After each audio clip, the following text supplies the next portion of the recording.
Welcome to the nighttime train ride. I see you're a new passenger here. Hop on board and we'll have some fun together. Wait, don't go. Come on, I don't bite.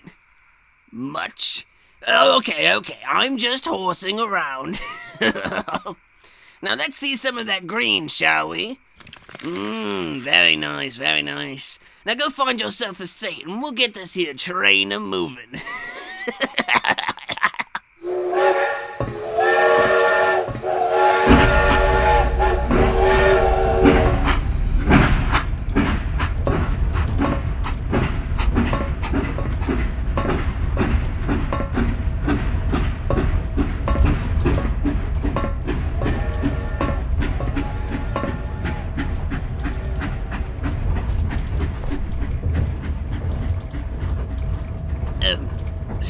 Actually, lots of these old seats, I mean, they're fine, but how's about you sit up with me in the old locomotive?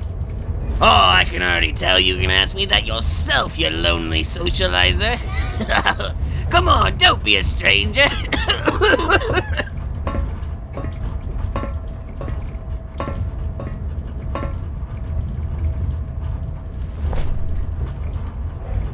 There, see? Just like some good old buddies, you and me. So, which is your stop? Whoa, you're stopping there? You on the lam or something? Oh, it's for work. Right. Don't worry, I won't rat you out. Speaking of, what's your name there? Your parents decided on that? That's unfortunate. Oh, my name? You don't need to worry about it. Just call me the conductor. Or better yet, Mr. Conductor. Yeah, Mr. Conductor. I'm also partial to Dr. Conductor, but I never received my doctorate because I didn't go to college. Yeah, elementary was enough for me.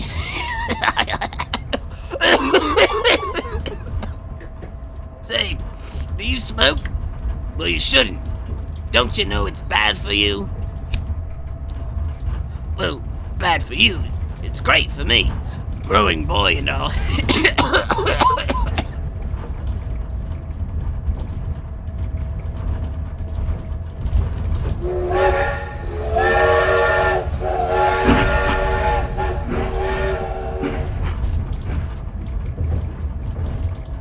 Say, we've got a good long while before we hit your stop, mate. And I can tell by the look on your face that you're getting bored. I understand my handsome face can only keep you invested for so long. No, I know just how we can entertain ourselves on this long voyage of ours. See, I have here a series of random audio tapes, some CDs, lots of stuff. They're called these audio archives, and they've been sitting on this here train for years. I have no idea where they come from, but I occasionally put one on. You never know what it'll sound like. What do you say, chum? Want to listen to some old audio archives? Hey, what do you mean you'd rather be on your phone? Come on, I know you're just being funny. Now let's play one of these bad boys. Ah, this should be good. This one is called Hello, Officer. Yeesh, the title alone is fitting for me. Don't ask about that. Anywho, let's pop this baby in.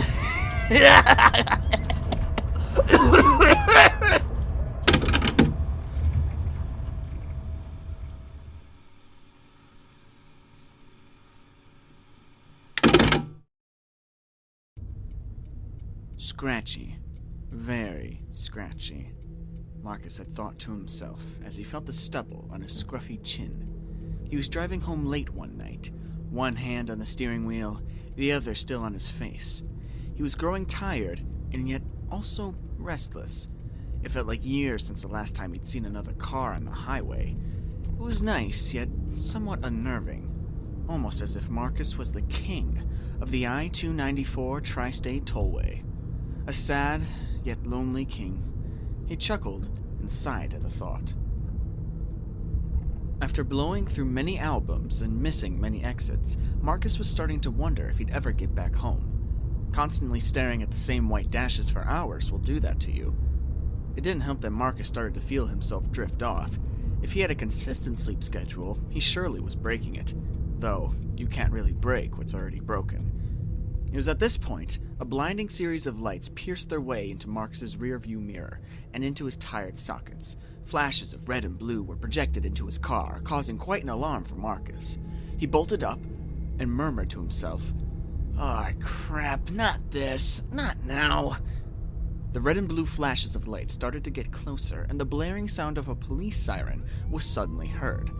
Marcus groaned at his current predicament, as he felt very irritated by it all. He let out an exasperated sigh and started to pull over to the side of the road. He parked the busted-up machine and waited for this uncomfortable confrontation to be over. There were lights, a blaring siren, then suddenly, it stopped. Nothing. It had been a long minute before Marcus decided to look behind him. He was bewildered. There was absolutely nothing behind him, aside from the endless path of gravel. "What the? Where did—" he started to say to himself before giving up on the wasted breath. Could he have just imagined that? It has been a while since any rest has taken place, so it's entirely possible his senses were playing tricks on himself. Still, the perception of a police car signaling him over did seem far-fetched. Regardless, Marcus forced his key back into the roaring beast of a vehicle and drove onward. An hour or so passes, and Marcus is barely holding himself together. He managed to scavenge around his car to find whatever substances would keep him up. Probably not an ideal combination of medications and such, but Marcus was impatient, and it was starting to become obvious given how he was going at least 15 miles above the speed limit. Though, there was still no one else around on the highway that he had seen. That was, until it happened again. At whatever late-night hour it was at this point, another police car suddenly appeared behind Marcus. "Ah, great, are you kidding me?" he groaned to himself. The flashes of red and blue were even brighter this time around. Maybe it was legitimate now. Still, Marcus had slowed the stuttering car down and pulled over to the side of the road. He once again waited to be greeted by an officer. He thought, the hormone-inducing thought, that if at the very least, the officer could be an attractive, voluptuous woman. Because any female officer would jump at the chance to be with him, but that's another matter. He once again waited, and waited, and waited, then suddenly, nothing. Once again, there was nothing. No officer, no car, absolutely nothing. The hell? Okay, I know I didn't imagine that, he said aloud to himself. He sat there alone in the car, trying to make sure he has a grasp of his sanity. And finally, he once again starts up the stuttering and roaring of the car and drives off. 20 minutes pass, and still alone on the highway, Marcus was. The sky was still as pitch black as it had been, with only the single beam from the left headlight guiding Marcus. His driving was starting to become a bit more hasty as a result of his tired anxieties. Perceiving being pulled over by the police twice was enough to make him question his own sanity as a result of just trying to make it home. Not to mention, his gasoline gauge was very quickly emptying, which certainly did not help his predicament. Then, without a moment's notice, yet another police car was signaling Marcus over. Only this time, the lights flashed brighter, and the siren blared through the night even louder than before. Marcus was entirely fed up with whatever was causing these police cars to constantly chase after him tonight, and he kept driving forward. The police car did not disappear like the previous two had, but that hardly fazed Marcus. Instead, he sped up even more, just to spit in the eye of the seemingly cognitive law that was now after him. Several minutes passed, and the police car was still hot on his tail. Marcus still did not budge, and as a result, what seemed like another police car appeared behind him. The agonizing duet of the sirens screeched through Marcus's eardrums. Nevertheless, he was still determined that this was all some sort of bizarre fever dream. His determination ran short, however, as yet another police car had appeared. Reds and blues were everywhere, blinding Marcus. He felt his heart begin to leap out of his chest, and he was struggling to convince himself that it was still all in his head. It must have been 4 or 5, maybe even 6 police cars now? No, It must all be in his head still, right? Well, Marcus decided he had enough of this, and in the heat of the moment, slammed on the brakes as hard as he could. Before he could anticipate the nothing that would come of it, he felt an intense crash that rocked the car, and the massive airbag that forced its way onto Marcus.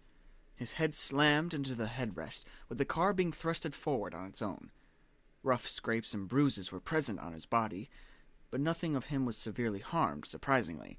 He groaned in anguish for a bit, then slowly looked behind in horror to discover what he had crashed into was none other than a still flashing, now totaled police car. Staring in shock and disbelief, he started to discover the 5 other police officers that were now surrounding the car he sat in. Marcus was drowning in the flashes of red and blue that were all around him as an officer slammed open the door of the seat he sat in and forced him out of the car. Marcus was thrown onto the cold gravel and was told his remaining rights. Still trying to grasp what just happened, Mark saw a limping police officer that seemed to have come from the car but right behind the one he drove. Handcuffs were locked into place around his wrists, and he was shoved into the back of one of the police cars. As they started to drive away, Marcus managed to feel the back of his seat, and it felt scratchy. Very scratchy.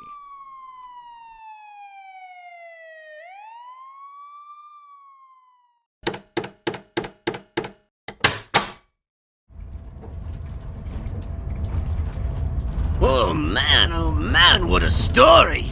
I mean, yeesh, talk about a guilty conscience. So were the police cars real, or was Marcus just crazy? 'Cause I vote crazy. Trust me, I've met plenty of crazies in my day, let me tell ya. Hey, what's that look for? Anywho, I thought the whole thing was enjoyable, though it do make me curious about what Marcus had done to cause 5 police cars to chase him down, yeah? I mean, what do you have to do to get all that attention? Unless they weren't real. Yeah, maybe they were ghosts. The ghosts of all the police officers he killed. Yeah, I think we're onto something there. Though, he did ram his car into a real police car. Alright, so maybe it was aliens. I feel pretty good about that.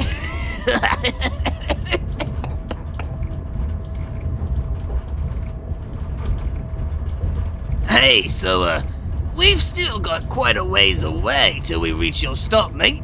We could kill more time with another old tape. What do you say? Nah, you don't have to say a word, friend. I already know you'd love to. Alrighty, let's see here.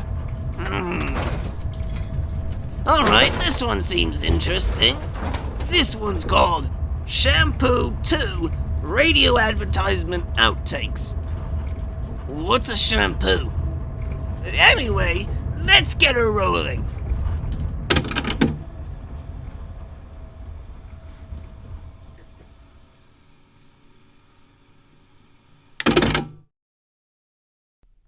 Are you tired of your dry, itchy scalp? Do you have constant struggles with dandruff? Don't you wish your regular shampoo would do its job? Well, worry no more. Introducing Shampoo 2. Shampoo 2 is an all-new shampoo that fights dandruff and provides a clean-feeling scalp while doing it. With the power of modern technology... Alright, cut that. Sorry. My bad, everyone. Can we take it from the top? Yeah, okay, thank you. Alright, just, cue me. Oh, okay, now, okay. Are you tired of your dry, itchy scalp? Do you have constant struggles with dandruff? Don't you wish your Sorry, cut that. I'm so sorry, everyone. I'm really trying here. A long day. Okay, anyways, yeah. Okay, right now. Okay, here we go. Oh, you wanted me to start a bit? Oh, sorry. It looked like you were trying to shoot me with like a finger gun. Sorry. Okay. Just cue me in. I'm ready. Whenever you're ready. Oh, okay. Are you tired of your dry, itchy scalp? Do you have constant struggles with dandruff? Don't you wish your regular shampoo would do its job? Well, worry no more. Introducing Shampoo 2. Damn it! Sorry. I almost had it. Um, okay, sorry. All right. Okay. Let me try again, please. Please. Okay. Whew. All right. Just let me know whenever it is. All right. I'm ready. Okay. Whew. Are you tired of your dry, itchy scalp? Do you have constant struggles with dandruff? Don't you wish your regular shampoo would do its job? Well, worry no more. Introducing Shampoo 2. Shampoo 2 is an all-new shampoo that fights dandruff and provides a clean-feeling scalp while doing it. With the power of modern technology, Shampoo 2 will provide you with the best hair cleansing experience of your... I almost had it! I tripped at the finish line! Okay, I'm so sorry. It's been a really long day. My wife is threatening to okay, we're cutting it. Sorry. Okay. Yeah. Just cue me in. I got it. Okay. All right. Are you tired of your dry, itchy scalp? Do you have constant struggles with dandruff? Don't you wish your regular shampoo would do its job? Well, worry no more. Wait, what? What do you mean I didn't have enough character? I was in that. I was in the zone. Okay, fine. I'll try it again. Are you tired of your dry, itchy scalp? Do you have constant struggles with dandruff? Don't you wish your regular shampoo would do its job? Well, worry no more. Introducing... Okay. What is it this time? I'm overdoing it. Well, what do you want? That's a very thin line. You're being kind of needy. Sorry. I don't mean to insult you. Okay. Okay. All right. Just, cue me in. Are you tired of your dry, itchy scalp? Don't you do... Okay. Gotta cut that out. Okay. So, no, I'm fine. I'm just, it's the, depression, whatever. Okay. So, just, cue me in again. Oh, you want me to start from the middle? Okay. Starting with? Okay. Whew. All right. Sorry, everyone. I don't mean to get all aggro, you know. But okay. All right. Okay. I can do this. You're the man. Okay. With the power of modern technology, Shampoo 2 will provide you with the best hair cleansing experience of your life. So... Oh, you didn't like that? Well, what do you like, okay? I am so sorry. No. Please. Okay, I'll do it from the top. Just one more time. Please, I need this job. I'm gonna get evicted soon. Please, just let me have this. Please, don't. No. No need to push me away. No. Please. Okay, thank you. Okay. I promise you, this will be it. This is the one for sure. Okay. Cue me in. Are you tired of your dry, itchy scalp? Do you have No! No, please, just one more time. Please, I'm so sorry.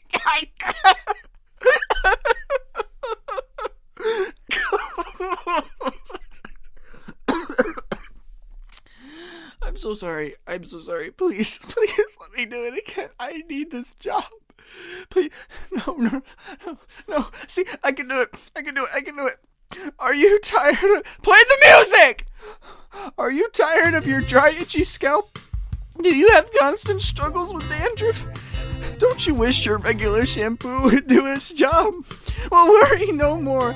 Introducing Shampoo 2! Shampoo 2 is an all-new shampoo that fights dandruff and provides a clean-feeling scalp while doing... Let me finish! While doing it, with the power of modern technology, Shampoo 2 will provide you with the best hair cleansing experience of your life. So what are you waiting for? Get shampoo 2 today. Shampoo 2. Show your hair some care. See, I did it. That was flawless. I don't know what else you want from me.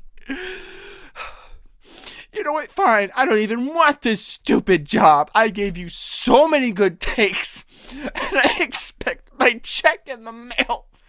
No, I don't have direct deposit. Leave me alone. Also, shampoo 2?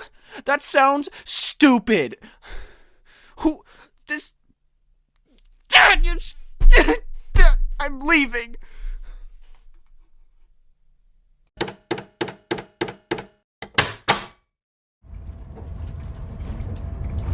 Huh. You know, I gotta agree with whoever was directing. I just really didn't feel any emotion there. I mean, if you're gonna try and sell me something, you really gotta convince me.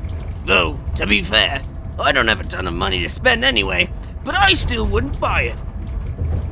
Oh, you liked his performance? Well, I don't care what you think. Though I did like the part where he talked about his wife threatening divorce. That part was funny.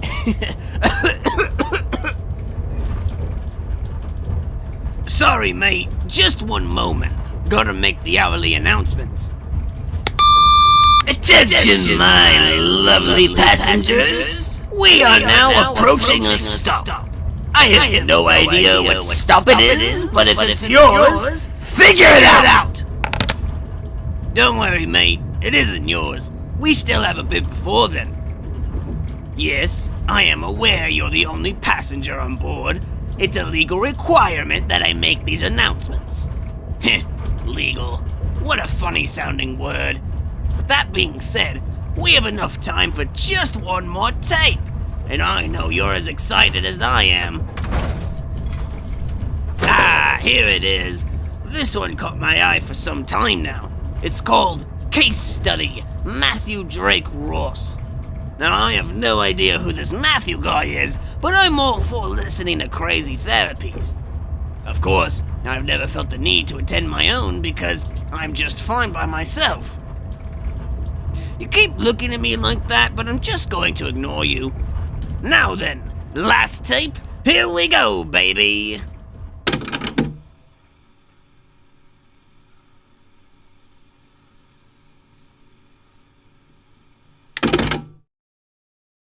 Hello, my name is Chloe Turner.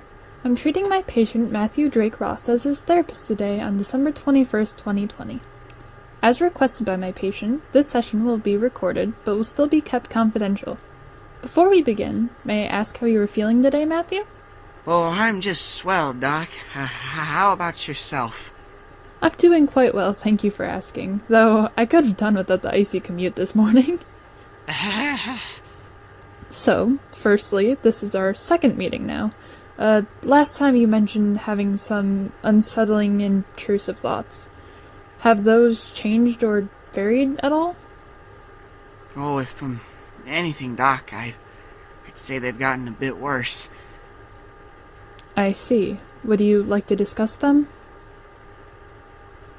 It's just the same thing as last week. About wanting to harm this person. Yeah. I can only vividly imagine them, but I can only think about how badly I want to hurt them. I want them to bleed. Yes, I see. But you still have no idea who this person or figure is. Well, last week, no, not really. But I've done some thinking, and I've started to recollect some things. That's good. Signs of progress are ideal here. What have you gathered about them, this person? I remember... was it? Oh, yeah, they were, a part of my childhood. Yes, that's it. Mm-hmm. What else? Oh gosh, it's so foggy. Yes, they knew my dad. And I think my mom too. Definitely my dad. Yes, I understand. Were they some sort of family friend? I don't think so. It's still foggy, but I stopped remembering them around when my parents separated. Yeah, I remember you mentioning your parents' divorce last time. It must have been traumatic for you to still be distressed by it today. Yes. Tell me, do you think this person you want to harm played a role in your parents' divorce? I'm trying to remember, but yeah, I think they might have. And you said you believe they knew your dad more than your mom. Yes, I think so. Maybe. Why is it so hard to remember? Hey, it's okay, Matthew. It's fairly common for people to repress their traumatic memories from childhood. It's often a coping mechanism of sorts, and it seems as if that's how your brain is coping with this situation. It's just frustrating, you know? Yes, I understand. Though, if you think this person was involved in your parents' divorce was close to your dad, is it possibly safe to assume that they were a woman? I assume your dad was a heterosexual. You think my parents got separated because my dad cheated? From the sounds of it, and based on what you've told me, it's very well possible. Seeing how you hold resentment towards them, I think it would make sense that you blame them for your parents' separation. It may not be the case, however. Yes. It was a woman. I can see her now. Good. What can you tell me about her? She was pale, like provolone cheese. Short blonde hair. Glasses, maybe. She was tall, though I was much shorter then. Interesting. Any other details you can recall? Yes. Oh, God, so many. Whenever Mom was away at her job, she was over at our house.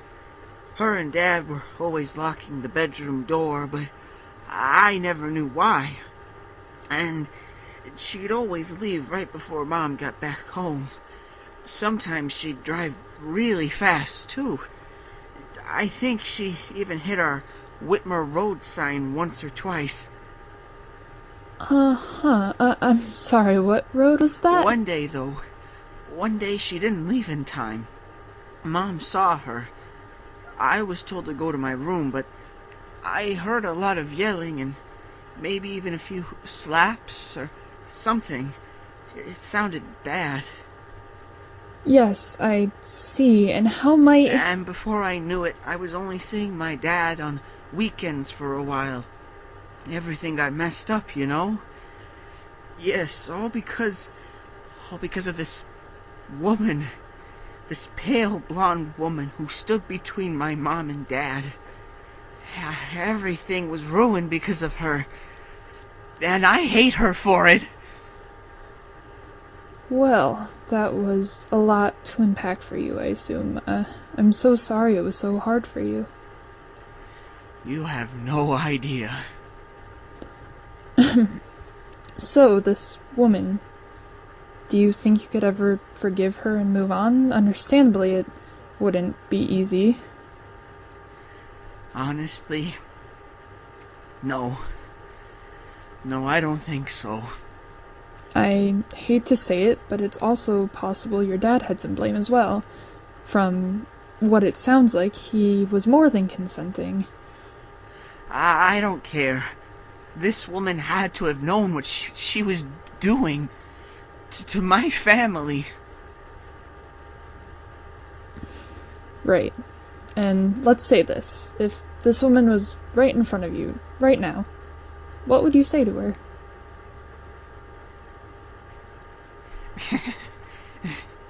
Oh, Oh, I don't know. What would you want me to say to you, Miss Turner? I'm sorry, what? Don't play dumb with me, Miss Turner. We both know what you did. How could I ever forget?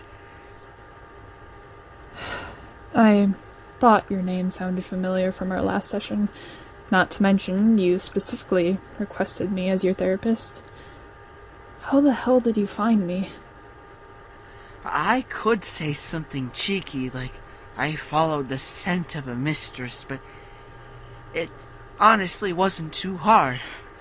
Just spent a couple nights doing some Google searches and happened to find out you're a therapist. Ironic. Listen, Matthew, that was a long, long time ago.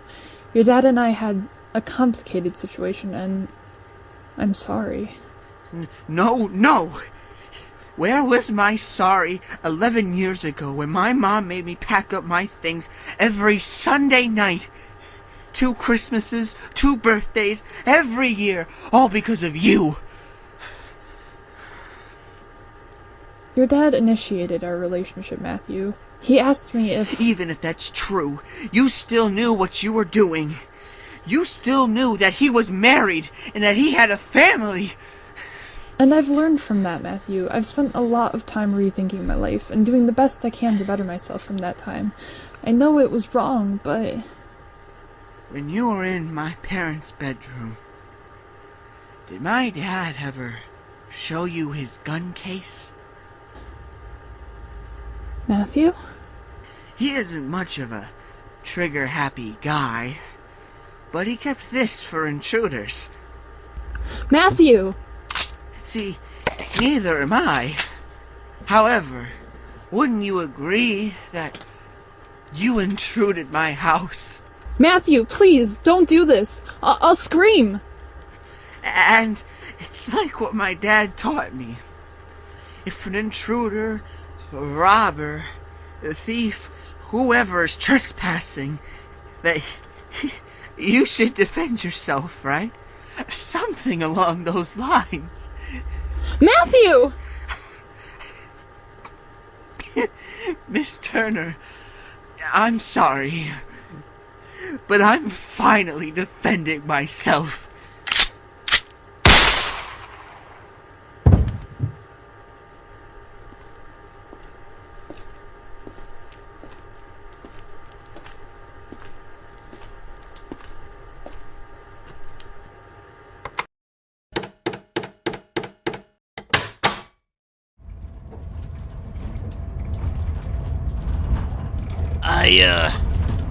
I get the feeling we weren't supposed to listen to that.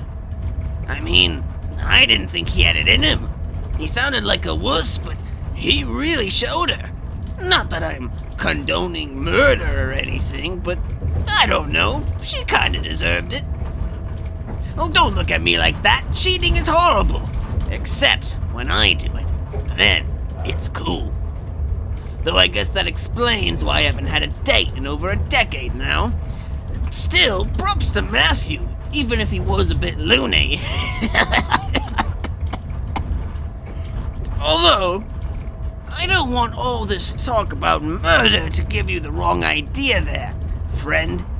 Because I've never murdered anyone before, alright? No matter what any fuss tells you. Understand? Good! I gotta say, you're one of my favorite passengers I've ever had. Thanks for listening to these weird old tapes with me, mate. Wish I knew where they came from, but I'm glad we could share this experience together.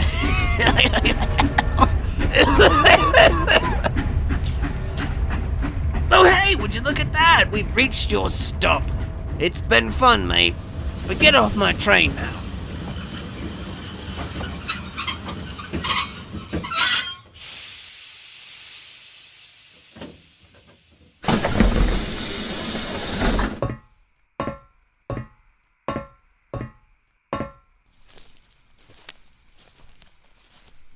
Hey, make sure to come back again soon. There's plenty more audio archives that need listening to, friend. Now off you go, and remember, if you ever need to run, or if you ever need to hide, you can always come back here to the Night Tide train ride. See you real soon, mate.